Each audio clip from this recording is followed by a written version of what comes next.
Hello, guys. He's okay. I see you soon, bub. Do you want a kiss?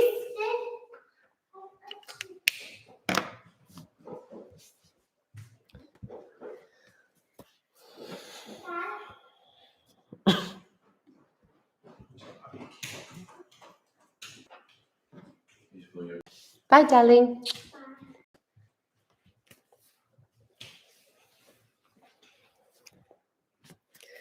Alrighty. Hello, everyone. We're a little bit early, so I am just going to wait a couple minutes and then we will get started. Hope everyone's going well, having a nice week so far. It's nearly another week, nearly towards the end of another week, which is crazy.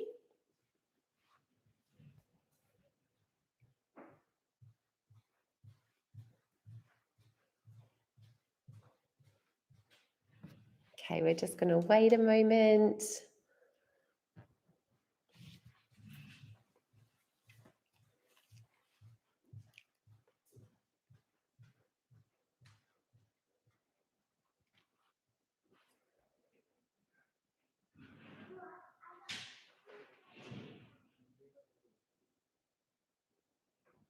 Give people an opportunity to jump in.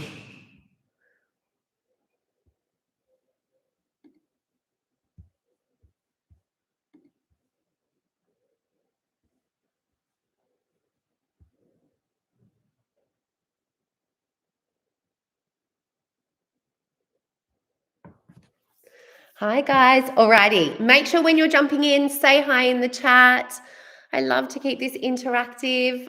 I'm so stoked to have this for our community. So many of you may have already had some sort of interaction with myself or the team at the Gentle Sleep Specialist. Maybe you've watched a video on something. You might be in the course. But yeah, pop a hello. Let me know how old your little one is. I would absolutely love to know more. So jump in, say hi, tell me the age of your babes.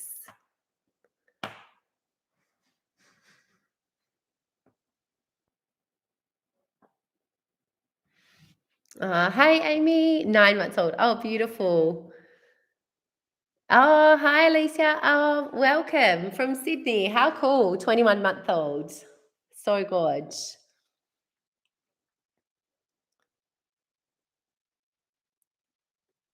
Oh, hi, Lauren. Gorgeous.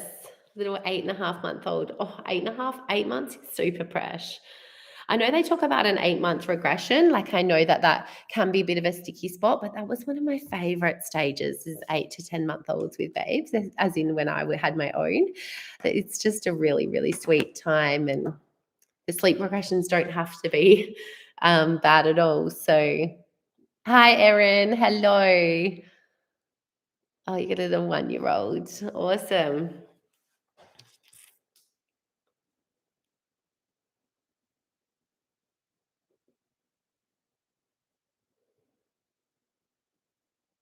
Alrighty. Just going to give a few more moments and then we'll get started. Hi, Tracy, 3.5-month-old. Good. Fresh bubba.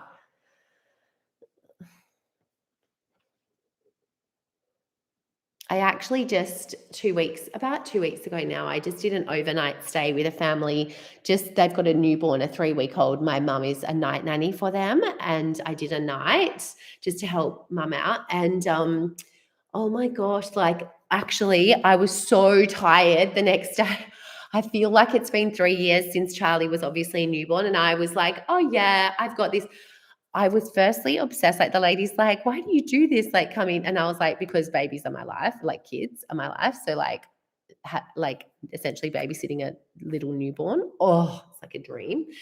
Anyway, but the next day, because you know how newborns are really grunty, strainy, like this babe wouldn't settle anywhere on me, which is normal for a 3-week-old. But at the same time, I was like, it's not my baby. So like I was trying to stay awake with this baby all night, like because he just wouldn't settle and I didn't want mum to wake up. So I just had him on my chest for a lot. Oh my gosh, the next day I was like, I'm so tired. Like we can't do this, guys. We cannot do sleep deprivation ongoing. It is a nightmare. Yeah, that is such a good question, Alicia, because I don't know if should say Alicia or Alicia. So I'll say Alicia.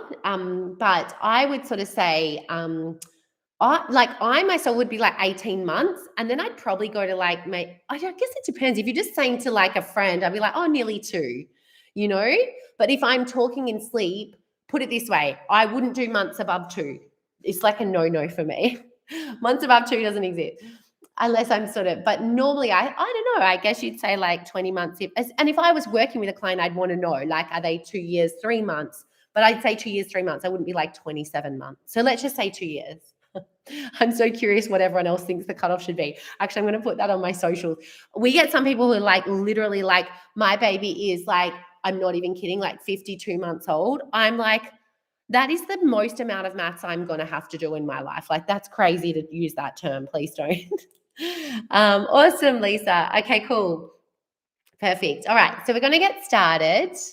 Far too much mathing. I agree. I 100% agree. I'm like, maths is not my strong point. So let's not go there. I can get your baby to sleep and nurse babies, but I cannot do, like, my maths is like, it's just not my fave. So yeah. Okay, so welcome, guys. I'm Tara, the Gentle Sleep Specialist. I have been the Gentle Sleep Specialist for the last 11 years now. I'm going to say 11 years, probably for the next 2 more years too. So around 11 years. Before that, I was a pediatric nurse for 7 years. And then before that, I nannied for many years.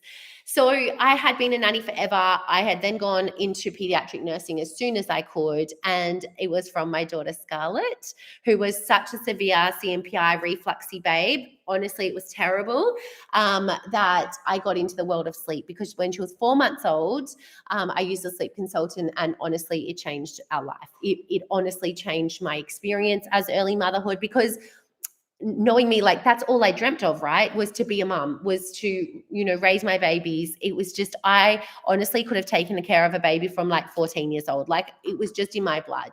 And as soon as I had her, the love was stronger than I imagined. The experience was just everything I imagined in one way, but in another way, it wasn't anything I imagined. And I felt robbed of those first few months, because she was like diarrhea 18 times a day, bloated, covered in a rash, not feeding well. Like, it was, a really, really tough time. And I was so anxious. And I remember the control piece at that time. Like, I felt like I had to control so much, because if somebody took her for a walk in the pram at the wrong point and upset her tummy from jiggling on rocks, or like, somebody literally in my house, like, brushing their teeth too loud, like, I'd be like, oh my gosh, do not wake her. And so, I feel like my anxiety at that time just became so strong, because she was such an unsettled baby. Sleep was non-existent. But when we got sleep sorted at 4 months, that is exactly what turned around so much, even of the tummy stuff. Now, I'm not saying it fixes reflux and things like that, but it made such a huge impact.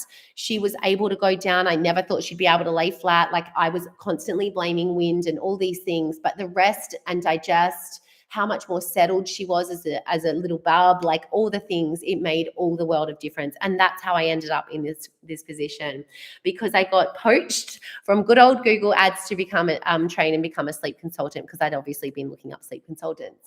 And so I went and trained with an incredible lady. I didn't do the online course, and that was 11 years ago now, and I've worked with families ever since. So we're going to talking through we're essentially going to start by talking through day times, how to utilize our day structures to best support our babes, and just talk through naps, awake times, structuring. Then I'm going to ask for any questions from there. So basically, I don't like the idea of, like, you have to have them up at 7, they have to go down at 9, you have to have a 2-hour midday nap and things like that. I actually just tend to find that causes so much more stress than what they actually, like, we don't want them to be stressed. Like, we don't want you to be stressed when it comes to implementing any changes, when it comes to being able to get sleep sorted, because you don't have to have an exact set, rigid structure. And with having Charlie later than my first two, we were out at school, sports, all the different things every day. And at 4 months, I decided, like, that was time for him to sort his sleep, and it worked incredibly. And we had the balance between the two, right? So I tend to encourage a wake time somewhere between 5:30 and 7:30 a.m. and then bedtime somewhere between 6 and 7:45 p.m. Now, if you've got a little babe, you will find that your little one, so if you've got a babe who's 3 to 4 months old, you might find that they prefer bedtime a bit later, so around your nines, things like that. That's quite normal, but I would slowly now start to bring that forward a little bit.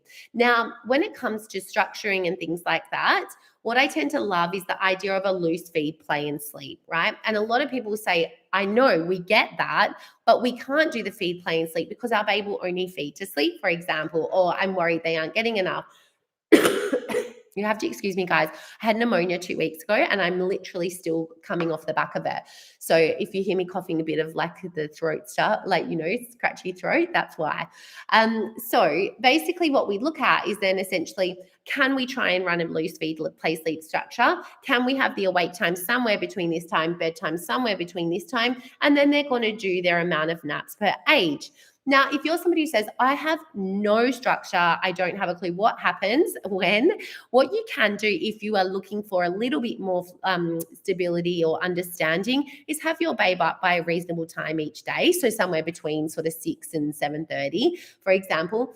But typically, guys, babies will have a specific amount of naps they're doing in a day, right? And when you actually look at it over each day, you'll be able to work out, oh, actually, my 3.5-month-old is actually having 4 to 5 naps each day, for example, or my 9-month-old is having 2 naps a day, sometimes a third if we need, but 2 naps a day primarily. Most babes will actually run, like, you won't meet a 9-month-old who's on 4 naps a day. Typically, you won't meet a 2-year-old who's on 3 naps a day. Babies tend to run quite like programmed with their amount of naps and with an average awake time, right? But the wake time can vary. And what I sort of say is combine your awake time with an understanding of age appropriate awake time. So, for example, if you've got a 5-month-old, you might know, okay, somewhere around an hour 45 up to 2 hours or just over is their age appropriate awake time. For example, for an 8-month-old, you might sort of say, okay, they're on around 2.5 hours, sometimes up to 3 before the last nap of the day, but around 2.5 hours, let's just say. And then you sort of know, okay, that's our age appropriate awake time. But then you pair it with a bit of observation. Now, really big hint, babies can show tired signs and not be ready for sleep. So if you have an 11-month-old who's got 2 naps in the day, let's just say, they might wake up early from a nap or they've had a rough night. Overall, they're going to show tired signs and they're tired. But if you tried putting your 11-month-old down an hour and a half after because they showed their first yawn or showed their first tired sign, there is every chance they are not going to have a bar of that nap, right? Because they need their general awake time. You guys will know this. If your baby gets drowsy in the car, dozes for a minute or two, then they wake up, then you're like, right, it's bedtime. Even sometimes if they're just staring, chilling in the car right before sleep, when you get home, you're like, oh my gosh, they will not go down, right? Because they almost get that rest and, reboot, right? And also because once they've had their sleep, they typically then need a decent amount of awake time afterwards. So another hint is that if your little one has had a super short nap, yes, you can reduce the awake time slightly before next nap, but not too much, okay?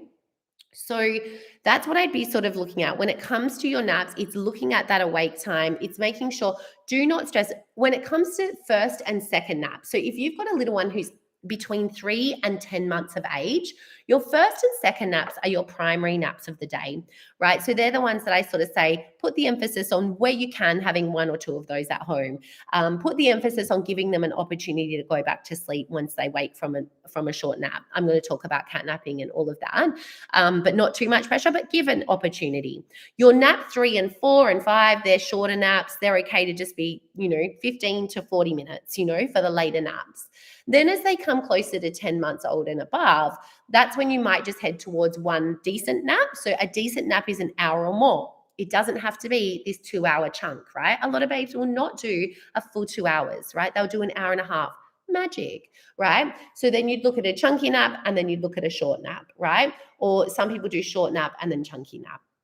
Now, I'm going to show you something, which is why I would explain. This is the best way for me to explain why I don't sort of always recommend capping and cutting and changing all the first nap. And you know how some people say cap first nap, keep second nap, focus on 2-hour nap, all of that sort of jazz.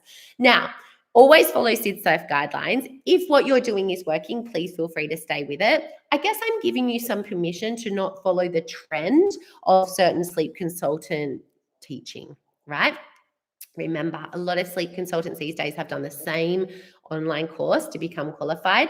And so they're teaching what they know, not what they've learned, not necessarily what they know or have experienced to be working, right? This is 11 years of what I've experienced. I promise you, some babes don't fit the short first and the 2-hour second, right? If they do, that's great. No worries.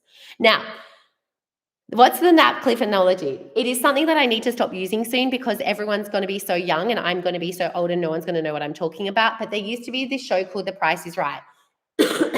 And there was goats or whatever it was, shepherd. There was a shepherd and the goats followed off the cliff, right? As the people got the answers wrong, the goat moved along the cliff and then it fell off. And then other goat moved and fell off, right? And you're trying to keep the goats on the cliff to win. Anyway, does anyone know what I'm talking about? Please give me some love in the question box, in the chat box. So the nap analogy is that let's just imagine, right? We've got this cliff. You have initially, when your little ones are young, let's just say 5 naps, just pretend, right? Then what happens is as your little ones get older, their awake times start to extend, right? So I'm hoping you guys can see this enough. But as you get older, their awake times start to extend. I'm just going to bring this as close as I can and try and take some of the glare off it. So what happens is this 5th nap of the day is going to go off the cliff, right? And then your 4 naps will span out a little bit more along the cliff, right? So that's your day of awake times. Then eventually your little ones get older, so your 4th nap drops off, right? And then at that point, you have this cliff with, let's just say, 3 naps. So then eventually your 3rd nap drops off. Now, for me, it makes no sense why suddenly we're keeping the next nap and dropping off the first nap when the whole time we've been dropping off that later nap, right? As the day goes on, ideally this first nap is sort of initially around 9s, pretend, that starts to get pushed back to 10s or 11s. Then your second nap's happening at your 3s or whatever, and that ends up dropping off. And then this first nap spans out to be the 1 nap of the day, right? So I hope you guys can see that. But that's ideally what ends up happening, is that this one ends up becoming the 1 nap of the day. If you're doing the long short, that's okay. You'll just obviously eventually get rid of that first nap, I guess. But that's why I don't like to necessarily cap it. Now, what this also shows you is that when you transition naps, right, it's really important. So let's just say you're on 2 naps of the day, or 3, let's just say, and your 3rd nap starts to get really tricky. Now, I never want you to rush dropping naps, okay? So I want you to first trial a bit more awake time before your 3rd nap. Then I want you to try using the car, pram, or carrier to see if your baby will take that 3rd nap or the last nap. It could be your 4th, it could be your 2nd, for a little bit longer, right? So add a bit more awake time, see if they'll pick it back up or take it then. If they won't, or if it's pushing your bedtime past, 7:45, 8 p.m., okay, or if this nap starts to become short and it needs more awake time, or they're refusing one of these naps, you're going to need some more awake time, right? So you're going to have to span and eventually drop that nap, right? This could be your 3rd, 2nd, whichever nap's the last nap for the day. When you drop it, right, so this nap ends up going off the cliff, it's really important to look at, let's just say bedtime had been around 7:30 with the 3 naps, pretend, or 7:30 with 2 naps. Suddenly, now you've got this huge gap until bedtime. So people then try and make bedtime at 6 p.m., let's just say. But your babes become quite accustomed to a later bedtime. So you need to be mindful. What bedtime is my little one used to? Are they used to bedtime being around 6:30, 7? Great. Then you could go a little bit earlier to 6:15, for example. But if they're not used to bedtime being so early, what you want to do instead is move these 2 naps back a bit. So your first nap goes back a bit, your second nap goes back a bit. Or if your little one is just, was on 4 naps, let's just say, then the 4th drops off, then your 3 naps move across the day. So you're bridging the gap before bedtime. Now with your bedtime, you're bringing it forward a little bit, especially when they first drop that nap. you can bring it forward a little bit, but not too much all at once. So if they're used to bedtime being at 7:30 or so, like bringing it forward to 7 for a period of time. Now, this is so important to know, guys, because so many people, when I just recently finished working with a client in our online, and I was guiding her through this nap transition period. And what had been happening is that as soon as her little one dropped a nap, she suddenly tried to bring bedtime forward, and it derailed things for them because the bedtime was too early. Then the babe was, relying on so much to have to settle. And so in the program, that's when I was teaching her, okay, we're going to move it out here. We're going to bridge this awake time. We're going to bring it forward slowly, right? And so those sorts of things are really important because it not only helps you make that transition smoother, it also then prevents bigger things coming into play. Because you guys will know, and as we see with clients when they first come into our program, is that if you have to start playing more roles to get your little ones to sleep and to help those transition, it essentially then continues on, right? So, friend, I will get to questions I'll get to questions for each part. So the next thing is what we want to look at is essentially understanding awake times. So basically for our awake times, your little ones before their first nap tend to need the lower amount of awake time classically, right? As the nap goes, as the day goes on, the nap awake time extends. So you'll often need a little bit more awake time before the later naps of the day, right? So I sort of say the best way to put it is something like smaller, out, and then back in a little bit, right? And the thing that I would pay attention to is that last nap of the day can absolutely be what I call the a-hole nap. So it's the trickier nap of the day, right, to get. So adding a bit more awake time before it, using the car pram or carrier, that sort of thing can be really beneficial. So it sort of goes shorter before first, out before the later naps, then back a tiny bit before bedtime. That's what I tend to like when it comes to awake times and structuring that across your day. Alrighty. So that's essentially understanding structures. Does anyone have structure questions? So awake time or structure questions? I'm going to get to the other stuff soon, but does anyone have awake time or structure questions at the moment?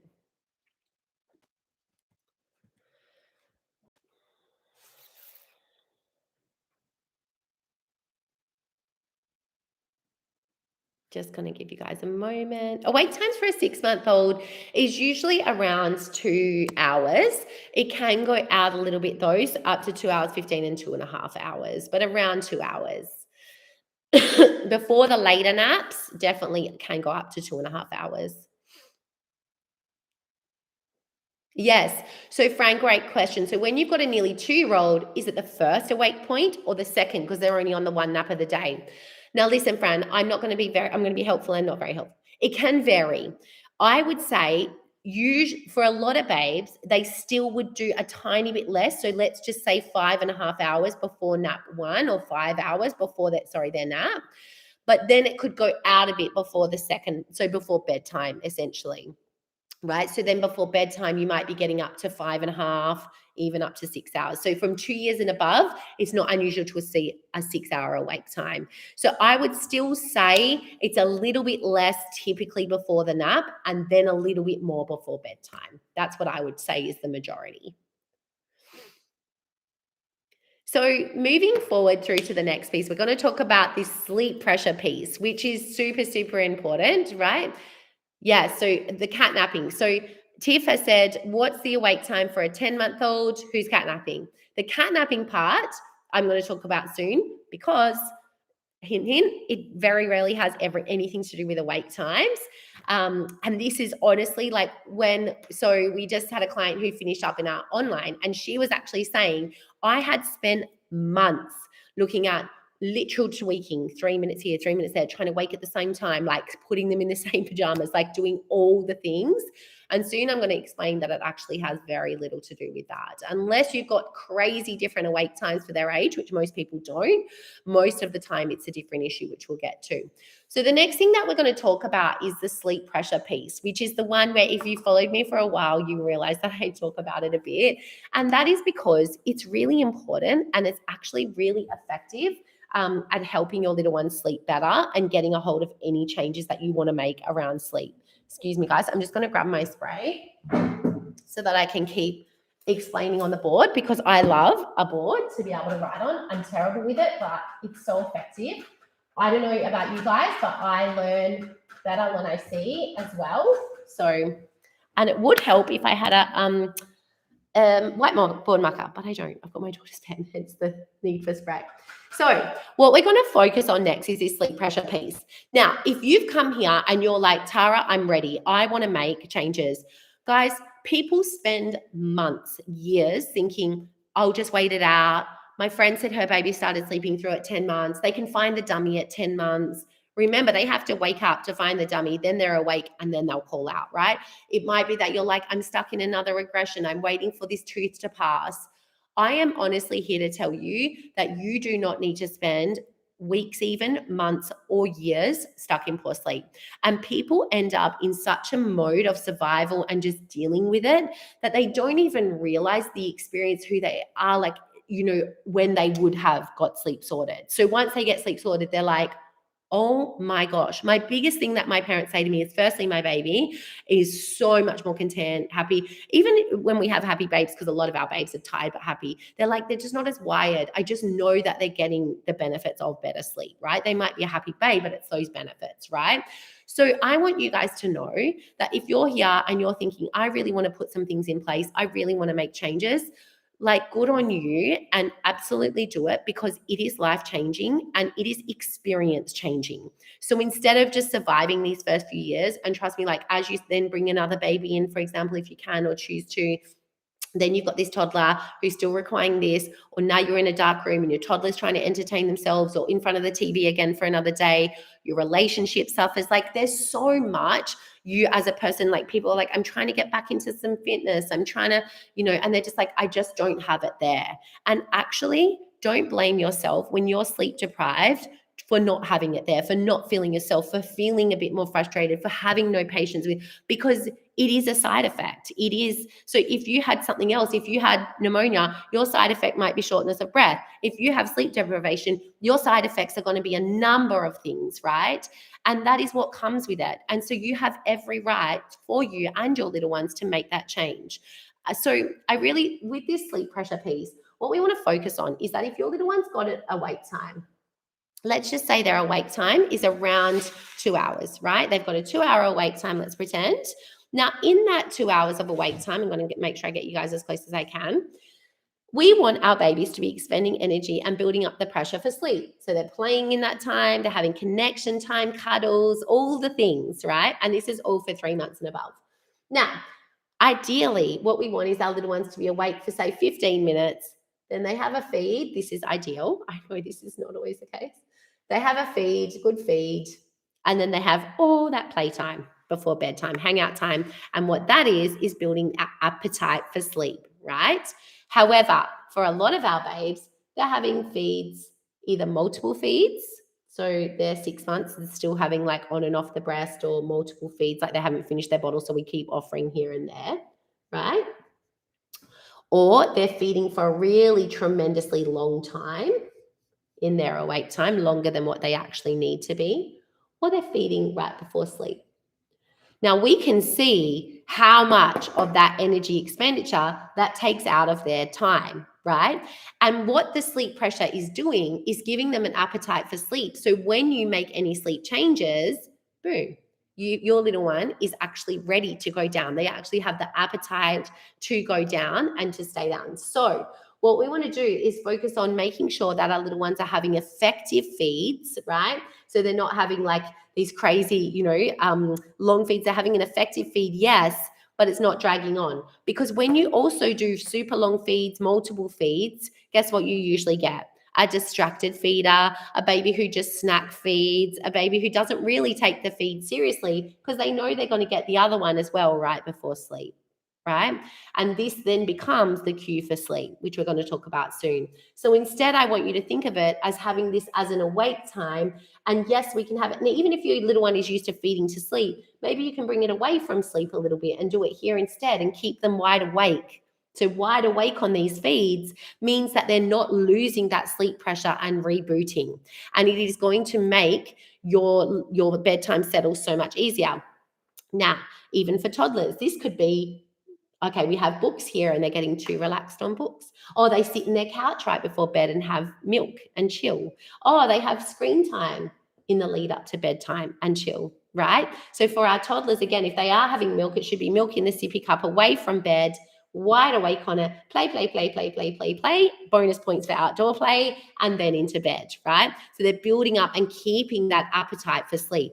It is life changing, especially if you're coming into this 2-year regression point, guys.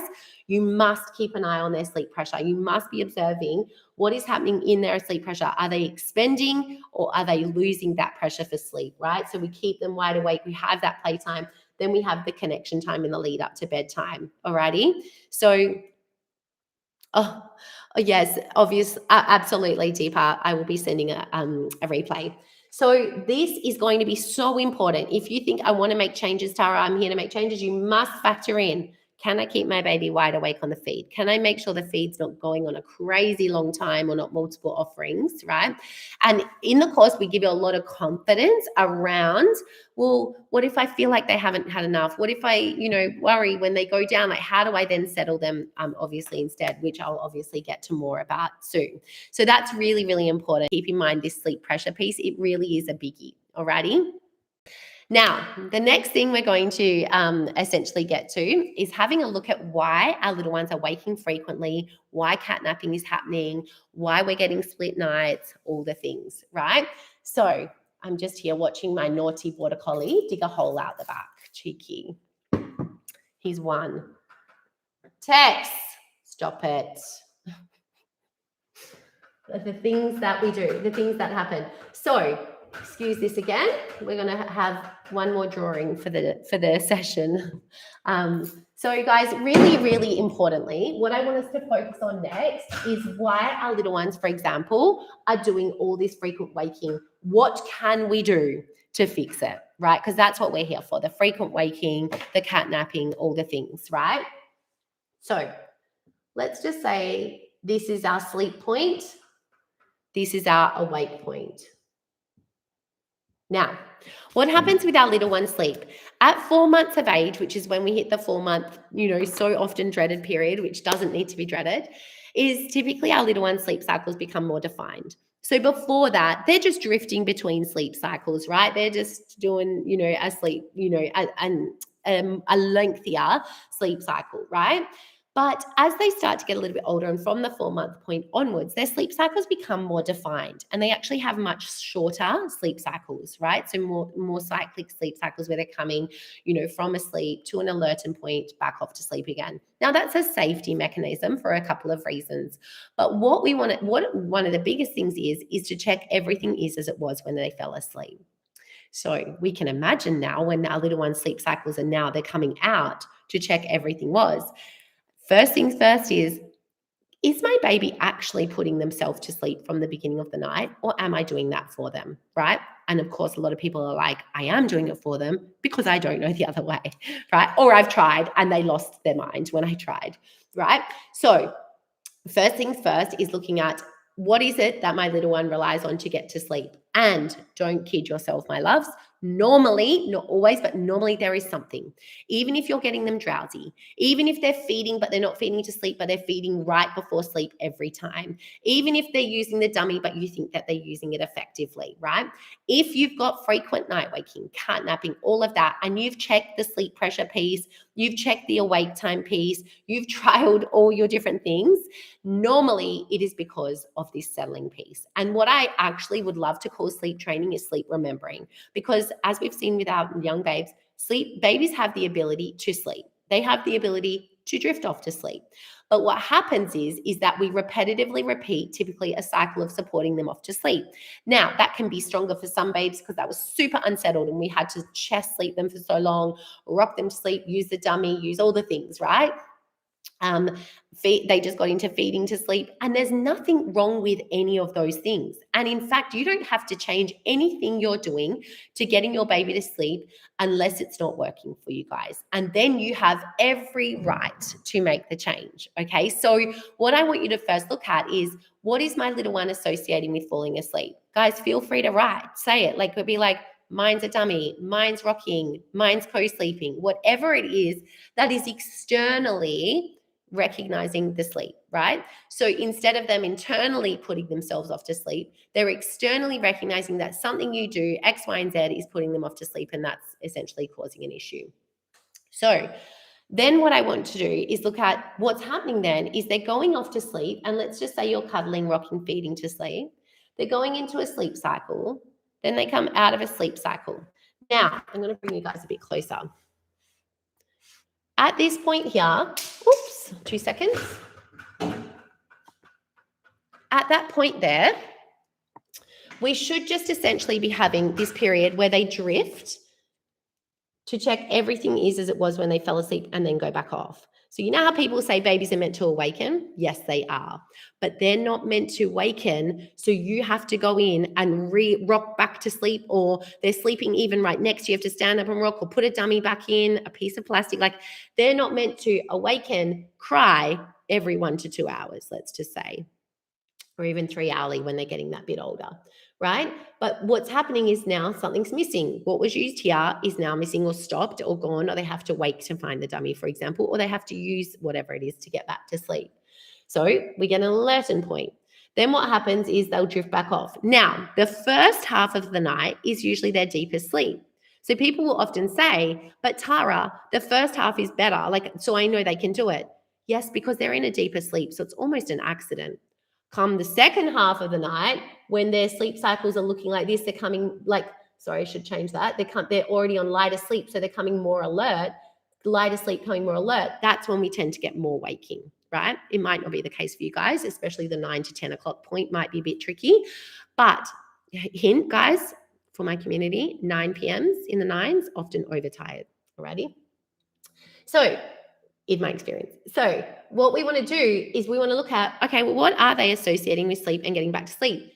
This is your reason why you can't get past these cat naps no matter what structuring you're trying, because they're essentially coming to an awakening point.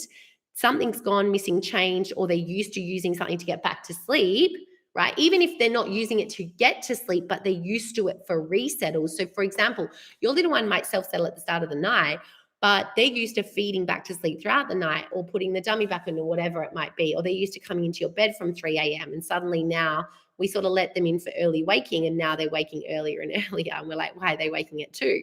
Because they get to come into your bed at 4, you know?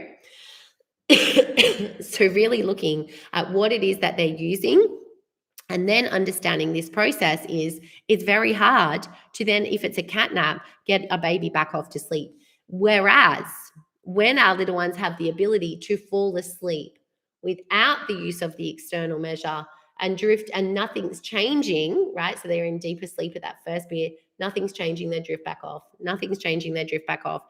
Because not only has nothing changed, nothing's gone, nothing's missing, they're not in a different place, all the things, they also, when they come to the lighter sleep surface, have an ability to get themselves back off to sleep if they do wake. So especially if you want to resolve early morning waking and catnapping, it's much easier to resolve when your little one can drift back off themselves and don't have to rely on the external measures. So early morning waking is primarily 2 things. An overtired baby is a big cause, not always, but it can be.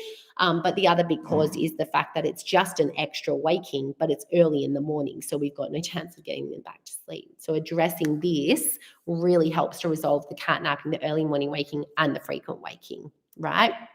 So if you said, my little one has a number of different things of using to sleep, you could try and do a few weans. So lessening one, using, for example, if you're like, I'm feeding, rocking, and dummy, you might move the feed away, keep them awake on the feed, and rock to sleep.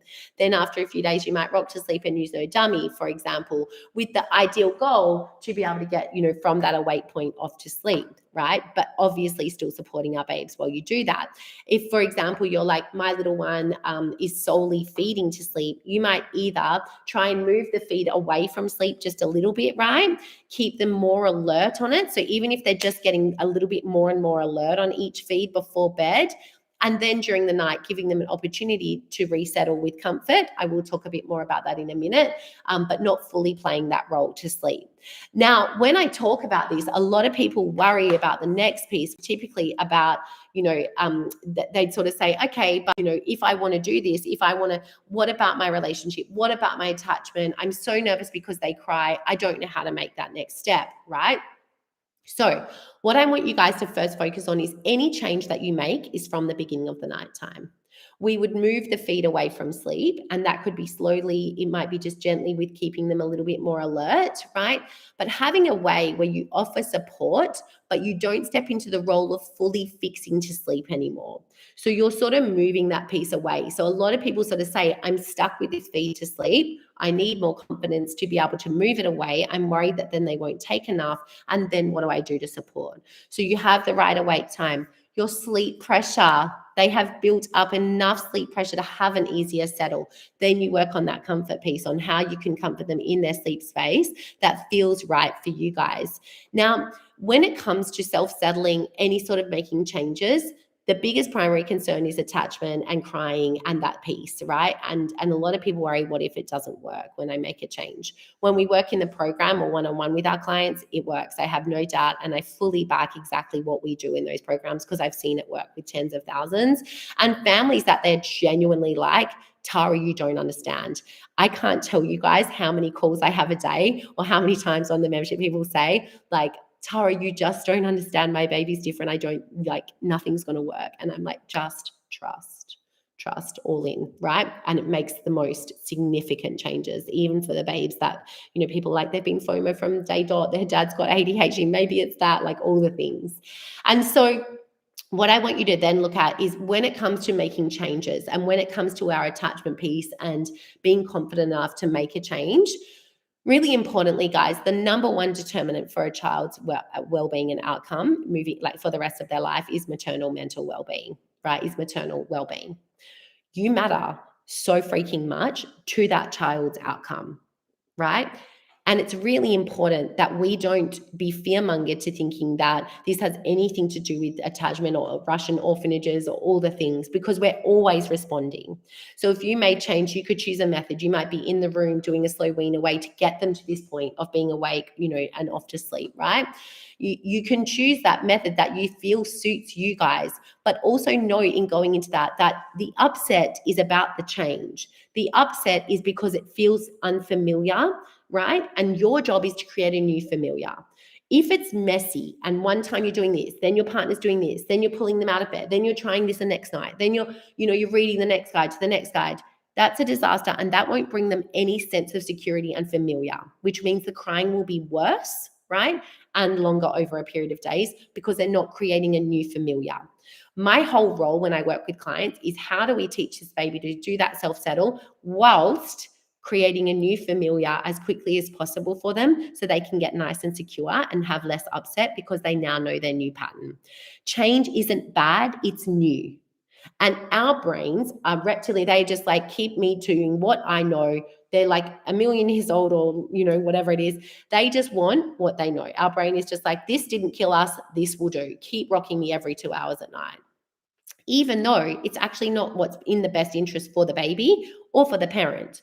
Keep this, this whatever we're doing, and then we end up with a 2 to 3 hour awake point in the night because it's what we know, right? And so when you go to make change, firstly, people feel a bit uneasy, like, what do I exactly do, right? Which I'm going to get a bit more into soon. But the second thing is they sort of say, my baby just gets upset. Remember, you're still responding, you're still there, you're still supporting. Attachment is an overall relationship. It is not one single change to sleep that's going to change an attachment bond. That is crazy. Think about children who are in horrendous circumstances. They will still be attached and stay with that particular caregiver, right? So it's really, really important to recognize that we're still supporting them and that most of the upset is because they've become preferable, right? So they're allowed to have their big feelings about the change because they're like, no, I want you to do X, Y, and Z. That's what they know. So the change feels unfamiliar, right? Is the biggest piece. And thirdly, the other thing is that the initial change point can bring about a bit more overtiredness or a bit more uncertainty. So it's okay that they're a bit uneasy or wobbly with that initial part. Again, it doesn't mean it's bad or wrong. It means it's new. And our job is to create a new pattern that supports really good sleep habits, right? In a way that they are able to get a hold of it quicker, more effectively, and with support. So you want to think, if I'm starting at the beginning of the night, even if it's cat naps, we need to work on this point. How can we get some of these transitions throughout the night? Can we reapply a same method that we feel comfortable with? When you're thinking about methods, really importantly, making sure that the method isn't making things worse. Sometimes when you do like a pick up, put down, for example, it can be so frustrating, especially for an older baby. For example, if you're sitting by the cot, if you're doing slow weans, can you be there but not necessarily doing things that you know are making your baby worse, like laying them down every 2 minutes? You know, for example, if they're standing up on the edge of the cot, a lot of the time that will just irritate them more, right? So being able to recognize, how can I support but not fully play the role to sleep? How can I support but make sure I'm not exacerbating that settle or making it worse? And if I'm doing very slow, very hands-on, how can I slowly and gently remove myself from playing that role, whilst keeping in mind that you can do that pre-wean as well before you start. So I'm going to get to questions in a second, but that is the important piece, is looking at what methods can we apply, what can we do. I'm going to run you guys through, I mentioned that we have a brand new release happening today, and I'm going to tell you what it is, because for $16 a week, guys, you literally could have everything at your fingertips, including the most exciting thing that I think I've ever launched, membership, right? So it is literally an entire membership for your little one's sleep from 3 months through to 2.5 years, as long as they're not in a bed yet. So that's a toddler one. But if they're co-sleeping, cot, bassinet, this for you. Basically, what you are doing is you get our complete sleep school. So our entire sleep school, where you get I'll show you it soon, you get everything around extending naps, frequent waking, troubleshooting anything, going out to dinner, what happens when the last nap fails, nap transitions, getting out of regressions, you name it, making the changes to frequent waking, all of that stuff is in here. You get our support in a daily Q&A thread. So you can go like, hey, Tara, the last nap failed. Like, what should I do? You get that as well. We go live twice a week, which is set up. I'm going to show you guys inside the membership in a second. You get a private community where we are not only going to have like catch-ups in there, but we are going to be meeting. And if you are in Melbourne and Sydney, I will be coming to make sure that I am supporting you, and we're catching up. We're having this time of essentially just coffee meetups in these states, right? But especially also in Perth, we'll have frequent catch-ups as well, right? The most exciting part is that I have essentially adopted an AI-like piece to be my brain. So for the last 3 months, I have input everything I know to as much detail as I can on your little one's sleep and making changes, frequent waking. So for 24 hours a day, if you're in this membership, you literally can ask, hey, it's called Sleep Engine. Hey, Sleep Engine, I am stuck. My little one's not taking second nap. What should I do? Hey, Sleep Engine, it's midnight. Why is my baby waking at this time? Hey, Sleep Engine, what awake time should my 3-month-old have now? Hey, Sleep Engine, how many naps a day should my 4-month-old? Hey, Sleep Engine, how many night feeds should my 8-month-old have? In this membership, right?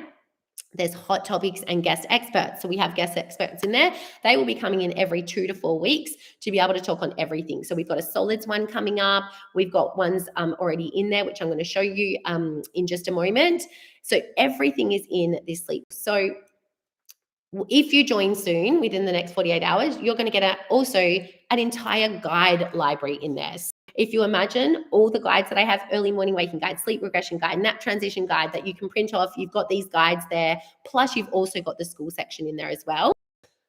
And this is just giving you an insight. So we've obviously the part where it says welcome talks you through what to do. We've got the masterclass portal. So we've got essentially feeding your baby. So feeding from a lactation consultant.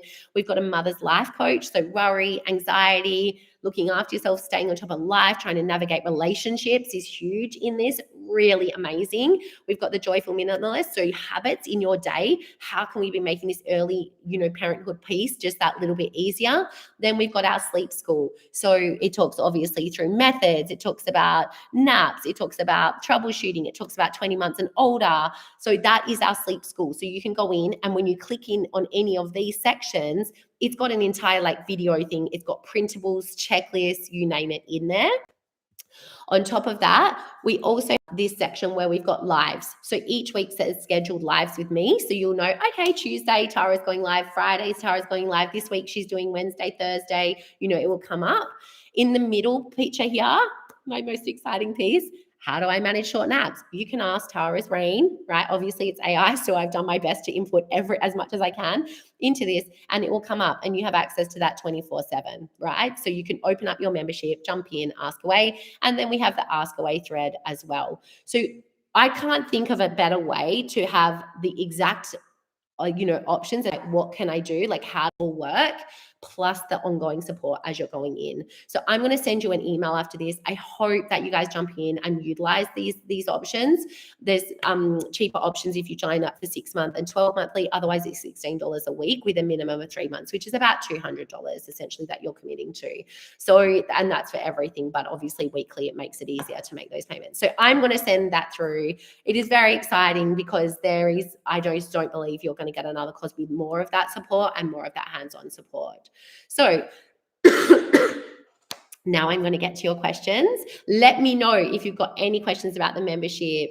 It really is going to be your gap. You're filling your gap from where you are now, right? With, I'm just guessing, it's inconsistent. Sometimes I'm doing this, sometimes I'm doing that. I'm trying this method, but my baby's so upset. How long do I try it for? It's all of that. Like all of that is literally in this piece, in all of these, especially also in this whole sleep school that you get as well. So it is going to be my big labor of love to families to be like, I'm going to be giving in to this community constantly. I want the community piece to be huge, guys. Like I literally want parents to come in there and be like, I'm not doing this anymore. I need a community of people that not is Perth Mums Group or Brisbane Mums Group that's telling me like, oh, it's all normal to be 5-minute naps and all this rubbish. It's not. You don't need to be doing it. And nobody is benefiting from you just surviving in it. So that's enough of my rant on that, but it's really important to me because I get to see the other side of it and it's freaking magic. So let's get to questions. 6-month-old can self-settle and sleep through the night, can't for day naps. Okay, cool.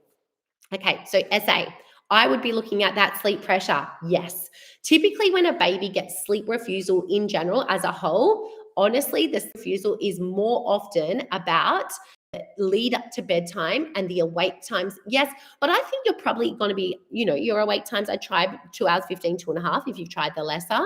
Usually it's not that at this point. Usually it's that there's something in that awake time. They're either getting multiple feeds, the feed's going on longer, or they're getting zoned out on the feeds. Now, if it's not that, it could be how you approach the settles for the day naps. So if you're sort of thinking, I don't know how to I'm trying to do the contact rock, I'm trying to transfer, I'm trying to stay by, it might be whatever you're doing to manage that settle is exacerbating their ability to settle. So I would reassess with methods. Obviously in the program, we go through all the methods that I think are the best and what to use. But I would be looking at the method as well, your sleep pressure and awake time, hun. Okay, Alicia, I'm so glad you're on and asking me this. It's very common. Here's the thing. I want you to have a different setting at home that you stay to. Your little one could stay in a cot for really up to 3 or so years of age unless they start climbing out and it's dangerous. Keep your baby in the cot, keep them in the sleeping bag at home, as long as it's, temperature appropriate. Keep them in that, right? Then what I want you to focus on instead is what happens at daycare is daycare, right? And they can distinguish the difference. Now, I remember taking Scarlett to her little 2-year-old kitty, and I was like, there's no way she's going to sleep on that floor bed. She's so used to her cot. Of course she did, because social pressure is amazing. And sorry, guys, and monkey see, monkey do. So your babe's going to be just fine. Try not to dread it. He will be absolutely fine. In fact, I would say that it probably feels a bit more organic for them to go into a floor bed with all the other little ones on floor beds than what it does to go off into the space in the cot. And at home, your boundary stays with the cot. Absolutely. Any questions, guys, send them through.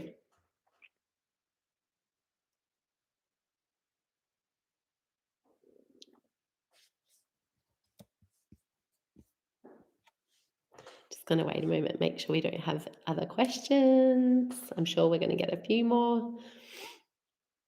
And remember, you'll get a recording of this in your inbox, and you'll also get an email just letting you know about membership option.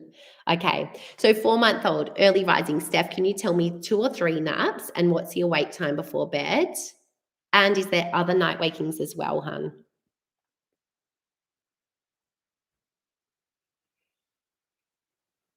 Yes. So, Lauren, to be honest, hon, this is exactly what we've just spoken about. It's not really about the transition, so to speak. You can definitely look at, that how I spoke about not making bedtime too suddenly early and spanning the naps well, or keeping the third, for example. Oh yeah, Fran, I'll get to that soon. So you can focus on that. However, it's the transferring the rocking to sleep, right? The waking up at 2 hours won't be about 2 hourly waking won't be about your awake time. You could get 3 naps in a day and your babe's still going to wake. You could get two and you're still going to get that same sort of idea. It's about your little one's ability to understand their own sleep space and go to sleep. So that's why they're waking. And then you'll have to do X, Y, and Z. So exactly what I spoke about here. So you're on this top line. So firstly, the membership would be incredible because it would teach you step by step what to do to make change and what methods to apply. The next thing, though, is looking at that starting from the beginning of the night and looking at keeping them awake in the lead up to bedtime, feed away from sleep, play, play, play, then into a method to settle. So your method is essentially making sure that you're supporting, but you're not sort of taking over that whole role. And if you do, then trying to lessen that, and then giving them the opportunity with that same method to resettle during the night. Now, guys, when it comes to catnapping, it's really important to first focus on this piece, have the right awake time and the sleep pressure, give them an opportunity to go back to sleep after they wake from a short nap. So you might wait out a little bit. You might, just like go in and try a bit more of your method to see if they'll go back. But do not be stuck in a dark room for an hour trying to resettle. It's not about that. It's about this piece first. And especially when they can get these night transitions, they're more likely to have, luck getting the day transitions. Alrighty. So, okay. So, Steph, no, don't complain. No, you can complain. 4:30 is too early. I agree. So, your 2 naps are too early. Get your naps spanned out a little bit more. You've got too long awake time before bedtime, and your baby's getting a sleep dump. So they're doing this sleep at, say, whatever time it is. They've had too long a stretch awake time before bedtime, and then they're waking early in the morning, hun. So if you can span your day a bit better, less awake time before, not too much of an earlier bedtime, usually that'll make a really big difference. Yeah, so Lisa, that's right. So what I would suggest is that when they get home, if they haven't fallen asleep, but you think that they've just chilled, have a bit more awake time. Even if they're due, have a bit more awake time first and see if that helps before their sleep, right? So have a little bit more awake time first and then put your babe down. Or if you do think they've, like, your babe's fallen asleep, even for a minute, you're actually just better off trying to preserve that nap. Go for a drive, whatever's safe, to give them the sleep, and then back down again from there. Yes. So, Emily, I'd be paying attention to if you are in a feed to sleep cycle, this will be exacerbating it. I would say that your baby might be a little bit overtired with this 9 p.m. waking. So, try a tiny bit less awake time and just see if that helps, hun, as well. Text. Okay. Yes. So, Deepa, the unpredictability, firstly, I want you to watch the webinar if you didn't get a chance to. The unpredictability or unpredictability is going to be coming from the fact that your babe, right, is using an external measure. So, guys, poor sleep habits or poor sleep in general, when we're talking about what they're associating with sleep, it doesn't have to be that they're having poor sleep because they're having bad sleep only because they're waking every 1 to 2 hours. Now, Fran, this is going to answer your question as well. Sometimes, to be honest, the night waking can look very different. It can look like 3 night wakings in one night, one the next. It can look like a real inconsistency. It can look like, in older kids, a big awake time. So when you've got this issue with sleep associations, sleep pressure or awake time, when they're younger, you tend to get frequent waking. As they get older, you tend to get 3-hourly waking in the night, right? And so, Fran, I would say the same idea is that firstly, I would be looking at what your little one is associating with sleep. So deeper, same idea, the same, looking at the associations. How can we get them to learn that self-settle or, piece, which is where the membership can come into play? And then how to resettle them. So, Fran, I would be checking your little one's awake time in the lead up to bed and looking at, okay, is it, somewhere around 5.5 hours awake time? what's happening in the lead up? Are you playing the role in getting them to sleep, or is there milk close to sleep? Or, sometimes it can be as simple as I just give them pats until they're drowsy, right? That can be the same idea as putting them to sleep. So same idea deeper, I'd be looking at that piece. What is happening in the lead up? What prop are they using? And then how am I managing that resettle? Now, a 2 to 3 hour resettle to me tells me that it's messy. So you're trying all the different things. That makes the settles longer. You need to have a really solid plan as to this is how I'm managing the resettle. This is when I'm attending. This is when I'm giving them a bit of space, as in if you think they're doing okay at that moment and things like that. It makes such a big one. So Fran, if he wakes at 4 a.m., you might just do a little kip in the car at 8:15 for 15 minutes, then do a proper midday nap at say 12:30 and see if that helps your little one with that big sort of stretch. Yes. So Jordan, exactly. So, and that's what I was sort of talking about before. So in the sleep program, whereas we have in the membership all of the pieces as to what to do to get your babe to learn that self-settle piece, all of that. But what I would say is that you must pay attention to the awake time in the lead up. You must identify what props they have to get to sleep. So really looking at, well, actually I do stay in pat, and or there is a dummy and we are feeding sleep, whatever it might be for you guys. And then you can wean first, so lesson first, right? And then essentially once you've lessened these props, that's when you can go into the piece of, right, now I'm going to offer support while they're learning this, but I'm not going to fully take over to getting them to sleep, right? So that, you can choose your method around how that looks.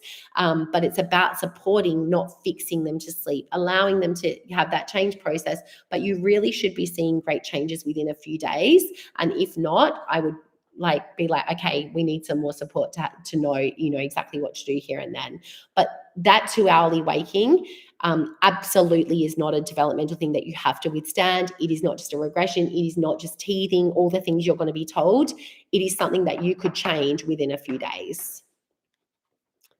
Awesome. So that is all the questions, guys. We are finishing right on time, which is great. Sorry, Alicia. Yes, I don't like wind downs too much, Alicia, especially for bigger babes. I instead want you to have connection time. So I change it from wind down to connection. Play together on the mat, do a puzzle, do blocks. You can incorporate books, but keep them engaging, because sometimes when you do wind down, it gives them this sillies and the second wind afterwards. So instead focus on play and connection time, then off to bed from there. It'll make a really big difference, and mix up what you're doing.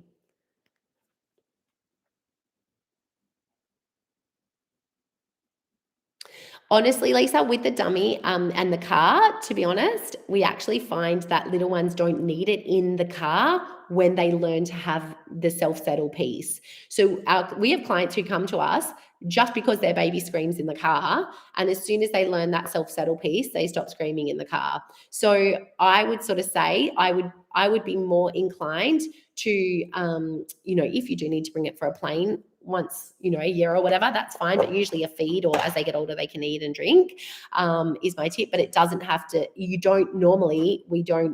parents don't miss it. They don't even notice that they're not using it anymore. But it's not a must. You can absolutely see how you go. It's just more if your little one then gets more zoned out. Yes. If he's loud with talking and chitter chatter, you want to encourage that. But if he's loud with crying, normally when you get to the self-settle piece, you won't need it anyway. So for Jordan, your babe, 6-month-old, 1 night feed would typically be great. 1 night feed in the second half of the night. And definitely 1 is perfect. You don't need to go the whole night. Awesome. So I am going to send this out to you guys. I'm going to send you guys details to the membership. I would love, love, love for you guys to join us. Thank you for joining me. Thank you for taking this hour of your time. I know that life is busy. So I'm sending you guys all so much love, and hopefully I'll see you soon. Bye all.